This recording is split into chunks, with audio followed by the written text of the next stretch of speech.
여러분 안녕하세요. 부동산 부투칠성 김하희쌤입니다. 학원에서 진행 중인 1, 2월 기본과정 확인문제 제8회차 해설을 시작하겠습니다. 확인문제는 네이버 밴드 공지사 민법 김하희쌤의 매주 1회씩 올려드리고 있습니다. 시작 전에 구독, 좋아요 꼭 누르시면 바로 학교 갑니다. 1번 계약금 문제입니다. 계약금 설명 옳은 겁니다. 박스형이 나오면 밑에 1, 2, 3, 4, 5에서 몇 개씩인가 보세요. 1개, 2개, 3개짜리가 있죠? 3개를 다 알아야겠네요. 먼저 기억, 계약금은 별도의 약정금 한 해약금 성질을 가집니다. 해약금은 565조에 써있기 때문에 해약금 성질을 갖습니다. 니은, 매수인이 이행기 전에 중도금을 지급한 경우 그럼 이행기 전에도 이행에 착수할 수 있습니다. 그래서 중도금 지급해서 이행 착수했습니다. 따라서 매도인은 특별한 사정금리란 계약금 배액 상환하여 계약이제 해지할 수 없습니다. 이행에 착수해서 해약금 해지할 수 없습니다. 기업과 니은이 맞았기 때문에 정답 2번과 5번으로 줄어듭니다. 디귿, 매도인이 계약금 배액을 상환하여 계약을 해지하는 경우 그 이행 제공하면 촉하고 매수인이 이를 수령하지 않더라도 공탁할 필요가 없다가 판례죠. 다 맞아서 5번이 정답입니다. 이번 교환이 나오면 매매하고 똑같죠. 매매로 바꿔 읽으면 됩니다. 교환계약 설명 옳은 겁니다. 또 박스인데 1, 2, 3, 4, 5가 개수가 2개, 3개, 4개 다 다릅니다. 기억. 먼저 유상 쌍무 맞죠? 매매하고 똑같습니다. 니은. 일방이 금전 보충 지급을 약정한 경우 그 금전에 대해서 매매대금 맞았죠? 교환은 다 매매로 바꿔요. 그래서 매매대금 규정을 준용합니다. 디귿. 다른 약정 없는 한 각 당사자는 목조물 하자에 대해서 담보책임 부담합니다. 매매계약도 담보책임 있죠? 교환도 똑같습니다. 리을. 당사자가 자기 소유 목조물의 시가. 자, 시가는 민법 총칙에서 공부했죠. 시가는 착오도 아니고 사기도 아닙니다.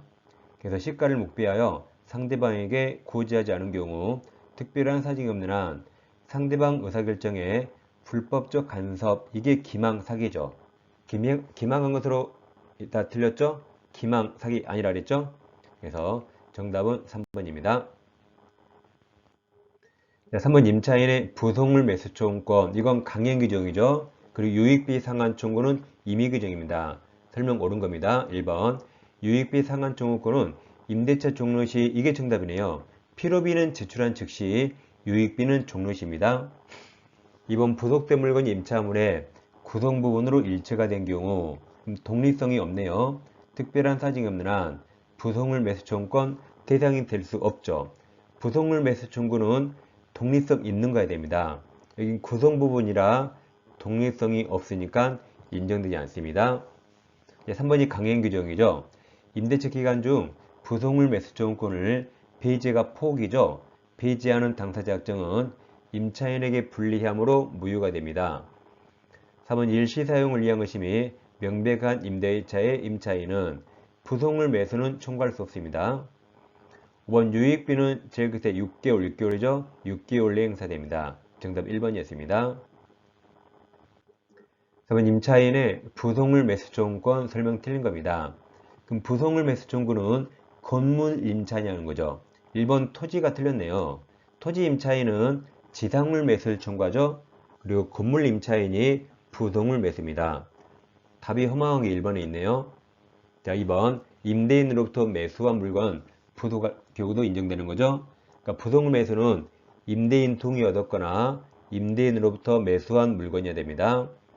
3번 적법한 전차 인정됩니다. 4번은 강행 규정이란 말이죠.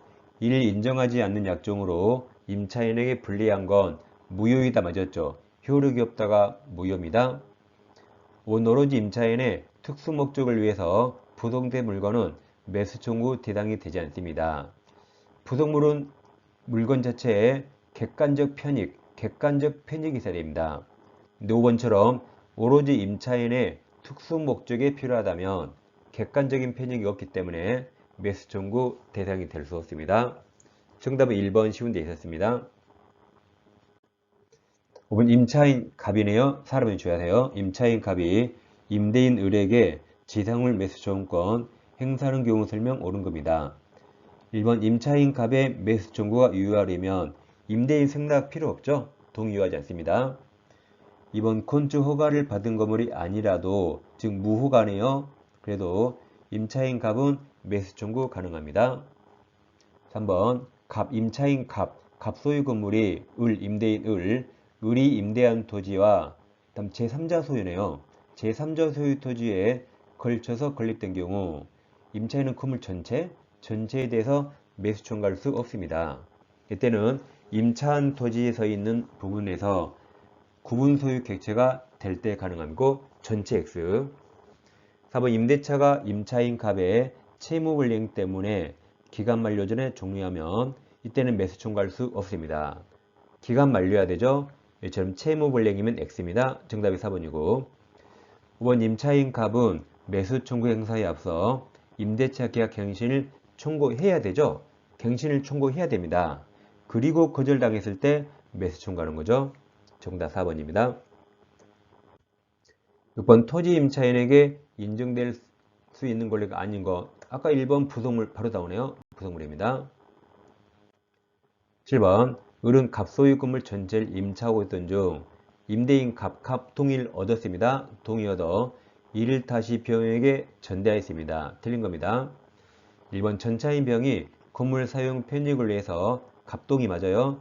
임대인 갑동의 얻어 건물에 물건을 부속했다면 병은 전대차 종료 시 갑에게 매수 청구합니다. 갑에게 매수 청구하니까 갑동의 맞습니다. 3번 임대차와 전대차가 모두 종료한 후 전차인 병이 건물을 반환하지 않고 사용하는 경우 그럼 사용료는 줘야겠죠. 그래서 임대인 갑은 병에게 차임 상당 부당이득 반환 청구할 수 있습니다. 4번 임대차와 전대차가 모두 종료한 경우 전차인 병이 임대인 갑에게 직접 건물을 반환했죠. 반환하면 을에 대한 건물 반환 의무를 면하는 거죠. 갑에게 반환이 있으니까 을에게 할 필요 없습니다. 5번 갑과 을이 임대차 계약을 합의로 해지하면 그러니까 기간 만료가 아니라 중도에 합의로 해지했죠. 그럼 병은 동의 얻었기 때문에 보호해야겠죠. 그래서 병 전차권은 소멸한다 틀렸죠. 소멸하지 않고 보호됩니다. 정답 5번입니다. 8번 건물 임대인 갑 동의 얻었네요. 동의 얻어서 임차인 을이 병과 전대차 계약을 체결하고 그 건물 인도해 주었다. 옳은 겁니다. 그럼 박스인데 1, 2, 3, 4, 5 개수가 똑같습니다. 두 개만 알면 되겠네요. 자, 기억 갑과 을이 합의로 임대차 계약이 종료되어도 병은 동의 얻었으니까 병 권리 소멸하지 않는다고 아까 나왔었죠.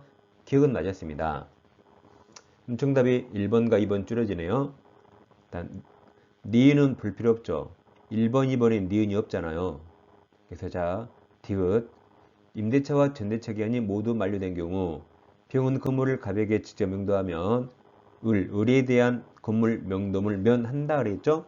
정답은 2번 나왔네요. 그럼 자, 니은부터 니은 전대차 종료 시 병은 건물 사용 편익을 위해서 임대인 갑동이죠. 갑동이 얻어 부수한 물건 매수를 갑에게 청구합니다. 갑에게 청구하니까 갑동입니다. 니은 아까 면한다 했어요. 리을은 아직 몰라도 되는데 이미 정답은 나왔습니다. 리을 읽어봐 볼게요. 임차인 을의 차임 면체액이 이익이 차임액에 달하여 임대인 갑이 임대차 계약을 해지하는 경우 의무 위반으로 해지했죠. 그럼 임대인 갑은 전차인 병에 대해서 그 사유 통지 없어도 해지로서 이때는 대항할 수 있습니다. 임차인이 의무를 위반해서 해지했죠. 그때는 그 사유 통지 안 해도 해지로서 전차인에게 대항할 수 있습니다. 정답은 2번입니다.